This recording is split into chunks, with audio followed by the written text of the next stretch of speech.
Os motores elétricos são muito usados nos aparelhos eletrônicos, tais como nos ventiladores, tocadores de CD, liquidificadores, carrinhos de controle remoto, entre outros. Mas você já se perguntou como eles funcionam? Bom, para tentar responder isso, vamos analisar um motor bem simples como esse, que foi criado a partir de um motor de carrinho de controle remoto. Primeiramente, vamos ver como ele é por dentro.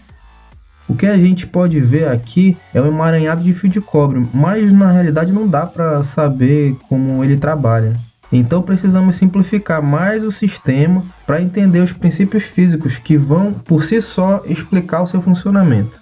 Vamos analisar o nosso circuito, que é formado pela pilha, duas hastes conectoras com pontas de grafite e essa peça de cobre que é chamada de comutador e uma espira feita de um fio de cobre esmaltado. Isso quer dizer que o fio é envolvido com uma camada isolante. É como se fosse uma capa transparente. Como a fonte de energia, que nesse caso é a pilha, ela gera uma corrente contínua, também chamada de CC ou DC, a corrente flui sempre no mesmo sentido. Neste ponto é importante tomar cuidado com o sentido da corrente elétrica, que causa uma certa confusão por haver o sentido convencional e o real da corrente. Se você tem dúvidas sobre isso, dê uma olhada nesse link para entender melhor, beleza?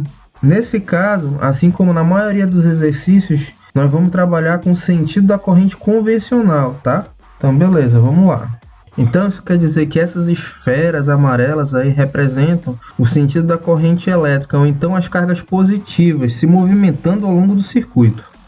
Agora vamos adicionar os ímãs, que nesse caso é representado de forma simplificada, mostrando os polos que nos interessam, gerando um campo magnético entre os ímãs, chamado de B.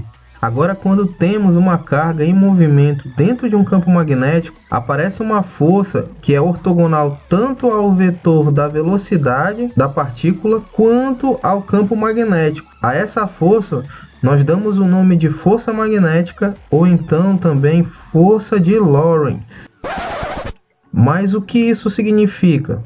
Bom, isso quer dizer que a direção do vetor força magnética faz 90 graus com o vetor velocidade, ao mesmo tempo também faz 90 graus com o vetor campo magnético, e seu sentido pode ser encontrado pela regra da mão direita. Representamos o vetor verde como o vetor campo magnético, o laranja como a velocidade e o preto como a força magnética, onde o dedo indicador aponta no sentido da velocidade e o dedo médio aponta no sentido do campo magnético. E o seu polegar naturalmente vai indicar o sentido do vetor da força magnética. Por fim, o seu módulo ou valor pode ser encontrado pela equação que nos diz que a força é igual ao módulo da carga vezes a sua velocidade, vezes o campo magnético, vezes o seno do ângulo θ, onde esse θ é o ângulo entre os vetores velocidade e campo magnético. Então, quando esse ângulo for 90 graus,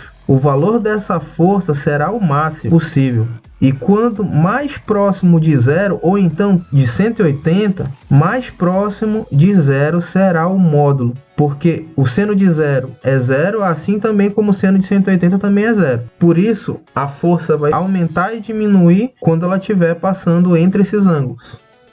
Voltando para o nosso motor, podemos ver que os vetores ficam dispostos assim nesse momento. E a força magnética aponta para baixo, o que você pode testar usando a regra da mão direita. No segundo caso, a velocidade e o campo magnético estão um sobre o outro, logo o ângulo entre eles é zero. Então, o seu módulo também é zero. O mesmo aconteceria se os vetores estivessem com sentidos opostos, gerando 180 graus. Também teria o módulo zero, né? Já nesse terceiro caso, o vetor velocidade aponta nesse sentido e o campo magnético assim, como nos casos anteriores, permanecendo sempre nesse sentido. Entretanto, o vetor força magnética está para cima.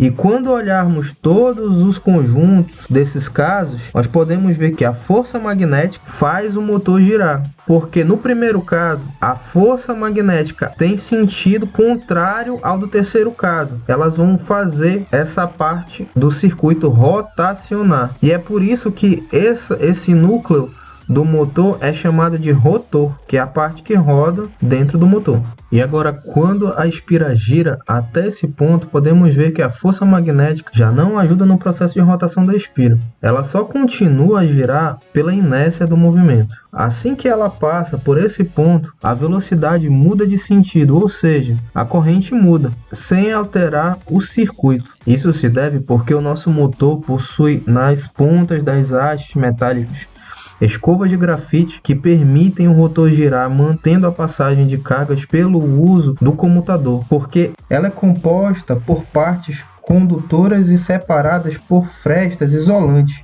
Assim, ora, uma parte do condutor toca na escova que vem do polo positivo e na outra hora toca na escova que vem do polo negativo, fazendo com que a corrente passe em um sentido e posteriormente em outro. Assim, o motor mantém o seu movimento contínuo e muda o sentido do vetor velocidade para que a força magnética inverta seu sentido e o motor permaneça a girar continuamente, porque isso se torna um ciclo e fica sempre se repetindo.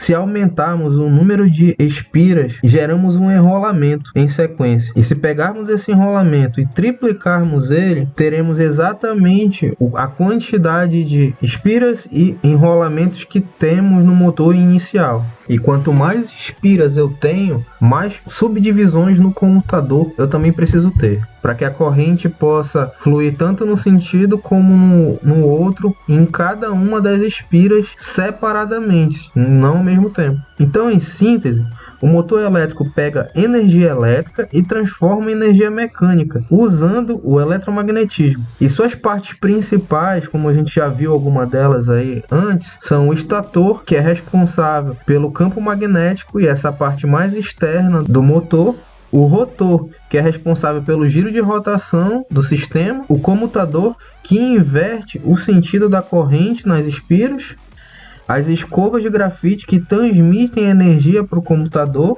e a própria fonte de energia.